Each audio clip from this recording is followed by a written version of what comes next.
저는 한때 채소만큼은 식탁 위에서 절대 해를 끼치지 않는 음식이라고 굳게 믿었습니다. 수년 동안 저는 사람들에게 채소를 많이 먹어야 오래 살고 건강하게 살 수 있다고 이야기해 왔습니다. 그러나 그 믿음은 어느 날 제 어머니의 병상 앞에서 산산이 무너졌습니다.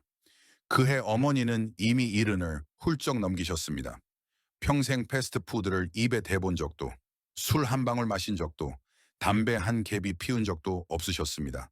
매 끼니마다 직접 신선한 채소와 깨끗한 과일을 준비하셨죠. 그런데 그날 아침 저는 어머니의 혈액검사 결과지를 들여다보다가 눈을 의심했습니다.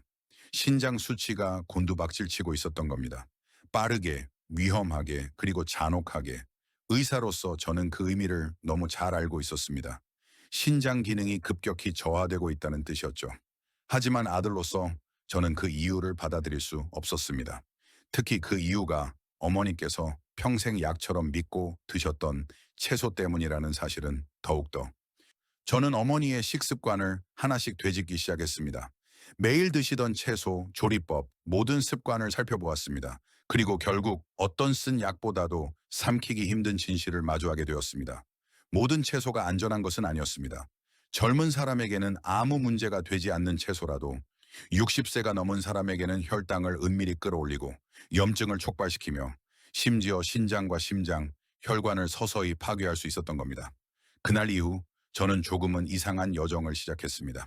의사이자 한 사람의 아들로서 어머니를 살리기 위한 여정이었습니다.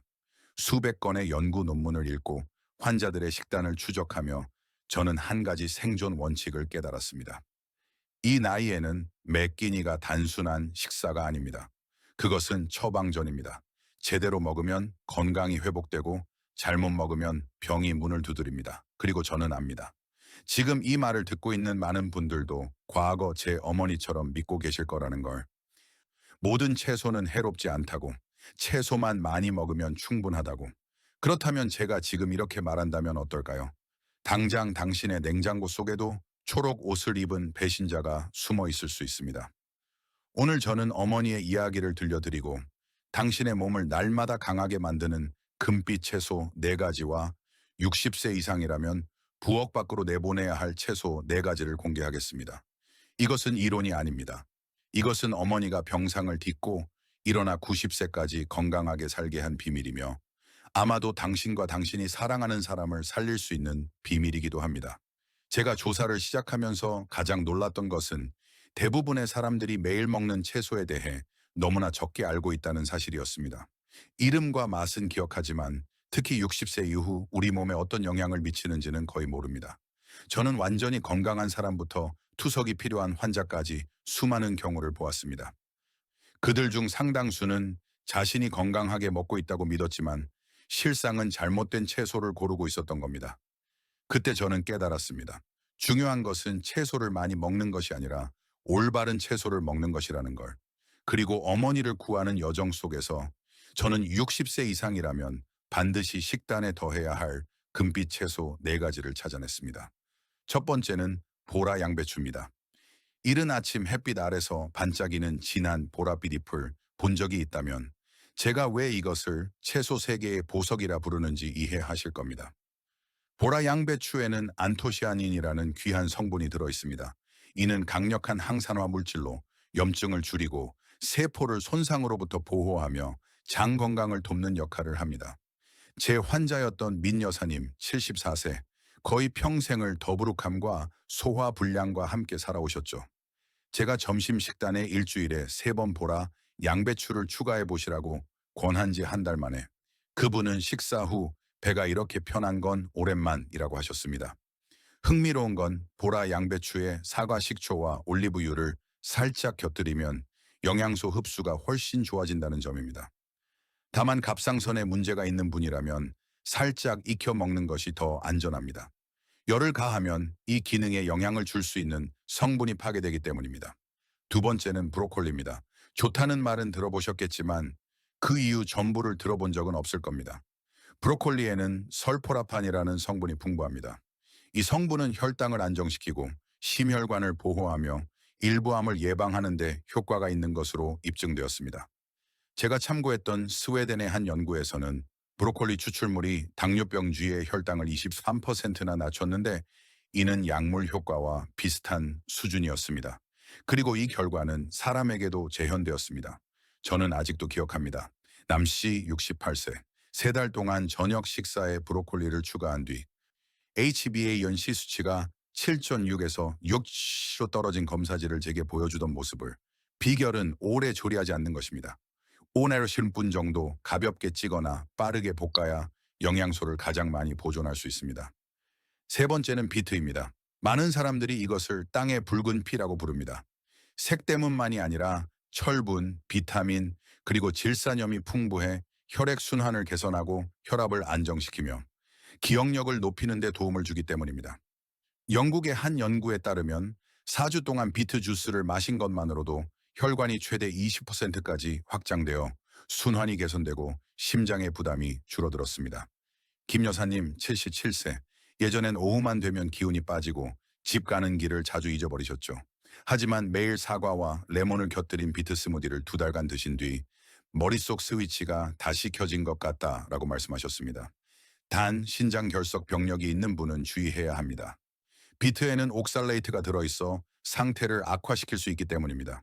네 번째는 시금치입니다. 진한 녹색 잎채소로 루테인과 제아잔틴이 풍부합니다. 이 두 성분은 눈을 청색광과 자외선으로부터 보호하는 데 매우 중요한 역할을 합니다. 60세 이후 실명을 유발하는 주요 원인 중 하나가 황반 변성이며 연구에 따르면 루테인과 제아잔틴을 충분히 섭취하면 병의 진행 속도를 최대 25% 늦출 수 있습니다. 81세 연 여사님은 글자가 흐릿해져 신문 읽기를 꺼렸고 계단을 오르내릴 때마다 무릎이 아팠습니다. 하지만 제가 시금치를 살짝 데쳐 참기름과 묻혀서 매주 드시게 한 뒤 눈의 피로가 줄고 무릎 통증도 완화되었다고 하셨습니다. 특히 올리브유나 참기름 같은 좋은 지방과 함께 먹으면 루테인과 지용성 비타민의 흡수율이 훨씬 높아집니다. 이 네 가지 채소는 단순한 음식이 아니라 노년기에 흔히 찾아오는 질병을 막아주는 자연의 방패입니다. 그러나 무엇을 먹어야 하는지만 알아서는 충분하지 않습니다. 무엇을 피해야 하는지도 알아야 합니다. 그리고 바로 이 부분에서 제 환자들의 대부분이 놀랍니다. 첫 번째로 피해야 할 채소는 옥수수입니다. 문제는 노란 빛깔이나 달콤한 맛이 아니라 혈당을 빠르게 올리는 높은 전분 함량입니다. 100개의 옥수수에는 20개 넘는 탄수화물이 들어있으며 이는 대부분의 채소보다 훨씬 높은 수치입니다. 통조림 옥수수는 더 나쁩니다. 대부분 설탕물과 소금물에 절여져 있기 때문입니다. 70세 박 씨는 매일 저녁 통조림 옥수수를 즐겨 드셨습니다. 그 결과 6개월 만에 HbA1c 수치가 7에서 8.2로 상승했습니다. 하지만 옥수수를 완전히 끊고 대신 콜리플라워와 브로콜리로 바꾼 뒤 수치는 크게 내려갔습니다. 두 번째는 감자입니다. 많은 사람들이 모르지만 감자의 혈당 지수는 흰 설탕보다도 높습니다. 특히 감자 튀김이나 구운 감자를 먹으면 혈당이 급격히 치솟았다가 빠르게 떨어져 몸이 쉽게 피로해지고 인슐린 저항 위험이 높아집니다. 이 씨 73세. 고혈압이 있었고 감자튀김을 즐겨 드셨죠. 그 습관을 끊고 대신 계피를 곁들인 찐 고구마로 바꾸신 뒤 불과 몇 달 만에 혈압이 160에서 135로 내려갔습니다. 계피는 향을 더할 뿐 아니라 혈당 상승 속도를 늦추는 효과도 있습니다. 세 번째는 가지입니다. 가지는 솔라닌이라는 성분을 함유하고 있는데 일부 사람들에게는 관절염이나 통풍 증상을 악화시킬 수 있습니다. 제가 진료했던 65세 여성 환자 한 분은 저녁에 구운 가지를 먹은 다음 날 아침 무릎이 붓고 통증이 2배로 심해졌습니다. 가지를 끊자 증상이 눈에 띄게 호전되었습니다. 물론 모든 사람이 이런 반응을 보이는 것은 아니지만 관절 질환이 있는 분들에게는 주의가 필요합니다. 그래도 먹고 싶다면 가지를 최소 30분 이상 물에 담갔다가 충분히 익혀 먹으면 솔라닌 함량을 줄일 수 있습니다. 마지막은 통조림 토마토입니다. 신선한 토마토와 달리 통조림 토마토는 금속캔의 내벽에서 나오는 BPA와 높은 염분을 함유하고 있는 경우가 많습니다. BPA는 호르몬 균형을 방해하고 심혈관 및 혈압에 악영향을 줄 수 있는 물질입니다. 69세 롱 씨는 부정맥이 있었는데 통조림 토마토를 신선한 토마토나 유리병에 담은 수제 토마토 소스로 바꾼 뒤 부정맥 빈도가 뚜렷하게 줄었습니다. 이 이야기들은 여러분을 겁주기 위해 하는 말이 아닙니다. 60세 이후의 몸은 20대나 30대 때와는 반응이 다르다는 것을 보여주기 위한 것입니다. 젊은 사람에게 무해한 채소도 노인에게는 부담이 될 수 있습니다. 올바른 채소를 고르고 올바른 방법으로 먹는 것, 그것이 바로 적극적인 예방입니다. 그리고 중요한 점은 식단에서 단 한 가지라도 바꾸면 결과가 크게 달라질 수 있다는 사실입니다. 이제 여러분은 먹어야 할 네 가지 채소와 피해야 할 네 가지 채소를 알게 되셨습니다. 하지만 흥미로운 점은 이야기가 여기서 끝나지 않는다는 겁니다. 왜냐하면 제가 깨달았듯이 아무리 좋은 채소라도 잘못된 방법이나 시기에 먹으면 오히려 몸에 부담이 될 수 있기 때문입니다. 반대로 피해야 할 채소 목록에 있는 것들도 양과 조리법을 잘 조절하면 가끔은 먹을 수 있습니다. 아마 여러분은 이렇게 생각하실 겁니다. 됐네. 먹을 채소 네 가지, 피할 채소 네 가지만 기억하면 안전하겠군. 하지만 이것은 절반의 진실일 뿐입니다. 나머지 절반을 놓치면 좋은 채소조차 몸에 부담이 될 수 있습니다. 이것이야말로 제가 이 여정에서 가장 놀랐던 부분입니다. 생각해 보세요. 여러분은 건강한 식품이 무엇인지 잘 알고 가장 좋은 것을 골라 사지만 그 먹는 방식 때문에 영양소가 다 사라지거나 심지어 몸이 반대로 반응할 수도 있습니다. 저는 제 환자들 중에도 한 겸을 위해 매일 보라 양배추를 생으로 먹지만 자신이 갑상선 기능 저하증이라는 사실을 간과한 분들을 봤습니다. 결과적으로 몸이 더 피곤해지고 그 갑상선 기능 저하가 더 빨라졌죠. 또 어떤 분들은 브로콜리를 너무 오래 쪄서 부드럽게 만든다고 가장 귀한 성분인 설포라판을 거의 다 파괴해버렸습니다. 가장 큰 충격은 제가 한 가지 사실을 깨달았을 때 찾아왔습니다. 채소의 종류뿐 아니라 먹는 시간, 조합 방법, 섭취량까지가 그것이 약이 될지 독이 될지를 결정한다는 것이었습니다. 예를 들어 비트 주스를 아침에 마시면 하루 종일 혈액순환과 기억력에 도움이 되지만 혈압 변화에 민감한 사람이라면 늦은 밤에 마셨을 때 오히려 불면을 유발할 수 있습니다. 시금치도 마찬가지입니다. 좋은 지방과 함께 먹으면 루테인 흡수율이 극대화되지만 흰쌀밥과만 먹으면 대부분의 영양소가 체내에서 사용되지 못한 채 소화기관을 그냥 지나가 버립니다. 어느 아침 어머니가 식초에 무친 보라 양배추를 드시려는 모습을 보며 저는 물었습니다. 엄마 이거 왜 드세요?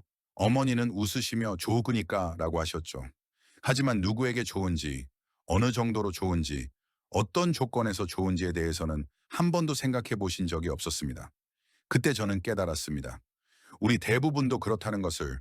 우리는 다른 사람이 좋다고 말했으니까 먹는 것이지 정말 우리 몸이 무엇을 필요로 하는지 알고 먹는 경우는 드뭅니다. 그 순간부터 모든 것이 달라졌습니다. 저는 환자들에게 먹어야 할 것과 피해야 할 것 목록만 알려주는 것이 아니라 자신의 몸을 관찰하고 귀 기울이는 방법까지 가르치기 시작했습니다. 새로운 채소를 먹을 때마다 식사 후 몇 시간 동안과 다음날 하루 동안 몸의 변화를 살펴보라고 했습니다. 몸이 가벼운가 무거운가, 속이 편한가 불편한가, 그날 밤 숙면을 했는가 아니면 뒤척였는가. 그리고 저는 결론에 도달했습니다. 일반적인 지식은 출발점일 뿐 개인화가 열쇠라는 것. 많은 사람에게 적용되는 원칙은 있지만 모든 사람, 모든 순간에 맞는 원칙은 없습니다. 이것이 바로 거의 아무도 말해주지 않는 진실입니다. 모든 목록을 정확히 지켜도 방식이 틀리면 결과는 여전히 병이 문을 두드리는 것일 수 있습니다. 그 순간 저는 알았습니다. 노년의 건강을 지키는 여정은 단순히 목록을 외우는 것이 아니라 그 지식을 생활의 기술로 바꾸는 과정이라는 것을. 그리고 이것이 바로 제가 여러분을 이끌고 가고 싶은 다음 단계입니다. 이곳에서는 모든 식사 결정이 더 이상 습관적이거나 무의식적인 선택이 아니라 변화하지 않았을 때 치르게 될 대가까지 이해한 의식적인 선택이 됩니다. 많은 사람들이 너무 늦은 뒤에야 깨닫는 사실이 있습니다.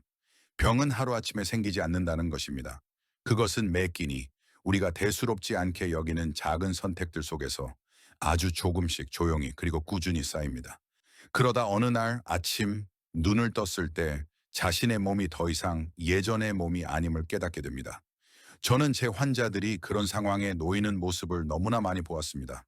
병이 이미 되돌릴 수 없는 단계에 이르러서야 병원에 오는 사람들이었습니다. 누군가는 당뇨 합병증으로 시력이 흐려지고 발이 차갑고 작은 상처도 잘 아물지 않았습니다. 누군가는 신부전으로 일주일에 3번씩 투석을 받으며 삶이 몇 시간씩 기계 앞에 앉아 있는 일정으로 잘게 쪼개졌습니다.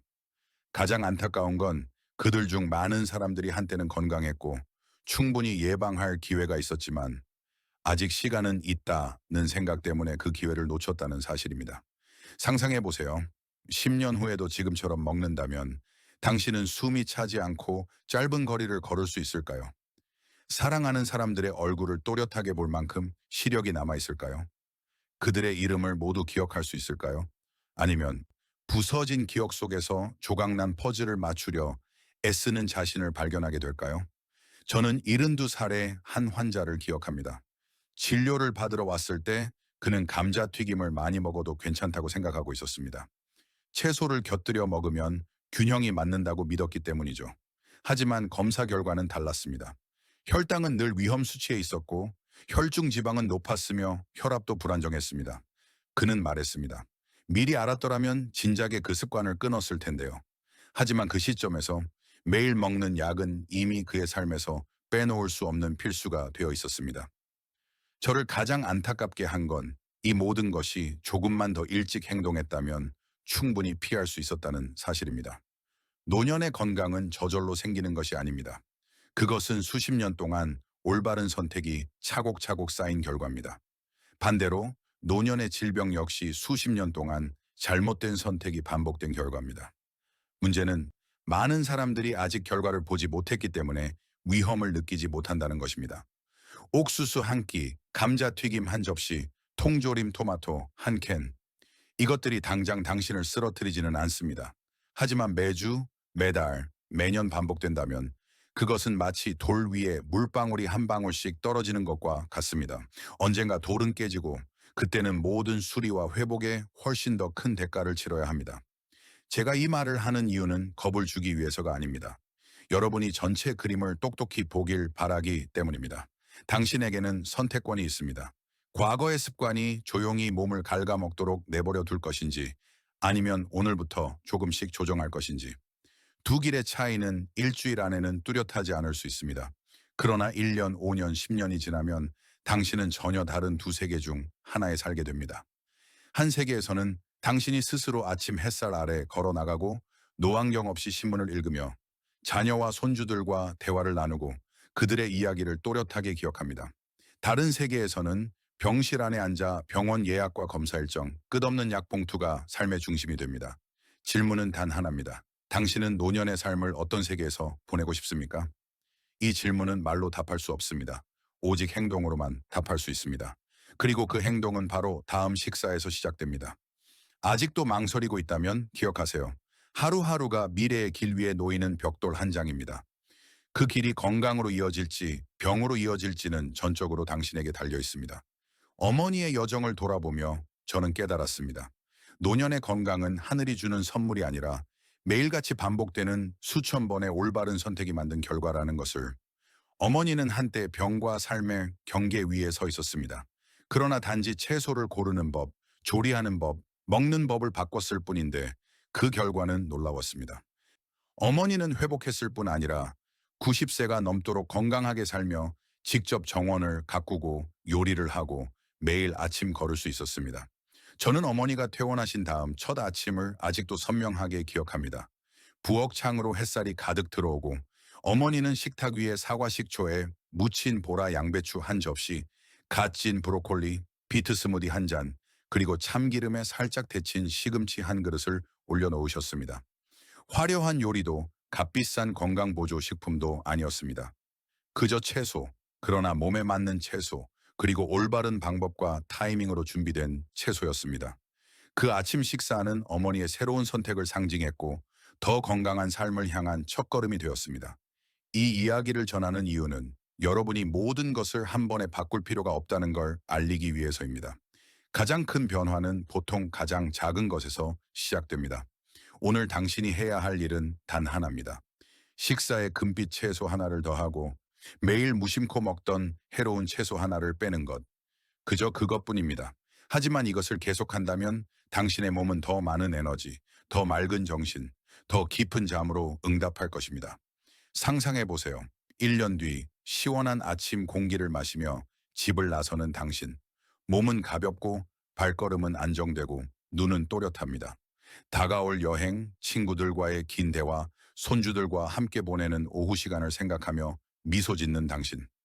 이 모든 것은 오늘 내린 작은 결정에서 시작됩니다. 의사가 더는 방법이 없습니다라고 말할 때까지 기다리지 마세요. 병이 당신을 강제로 바꾸게 만들지 마세요. 지금 당신 스스로 건강 이야기를 다시 쓰기 시작하세요. 냉장고 문을 열고 안에 있는 것들을 바라보며 스스로 물어보세요. 이 음식은 나를 더 건강하게 만들까? 아니면 내 건강을 조금씩 빼앗아 갈까? 만약 확신이 없다면 그것을 장바구니와 식탁에서 치우세요. 노년은 결코 하락의 시기가 아닙니다. 당신이 그렇게 만들지만 않는다면 그것은 오히려 즐기고 온전히 살고 오랫동안 미뤄온 일을 해낼 수 있는 시간입니다. 하지만 그것은 오직 함께할 건강한 몸이 있을 때만 가능합니다. 자, 내일도 똑같이 먹을 건가요? 아니면 당신의 건강 이야기를 새로 써 내려갈 건가요? 저는 어머니가 두 번째 길을 택하는 것을 보았고 그 선택이 어머니의 삶을 완전히 바꿨습니다. 이제 선택은 당신의 손에 있습니다. 당신은 그것으로 무엇을 할 건가요?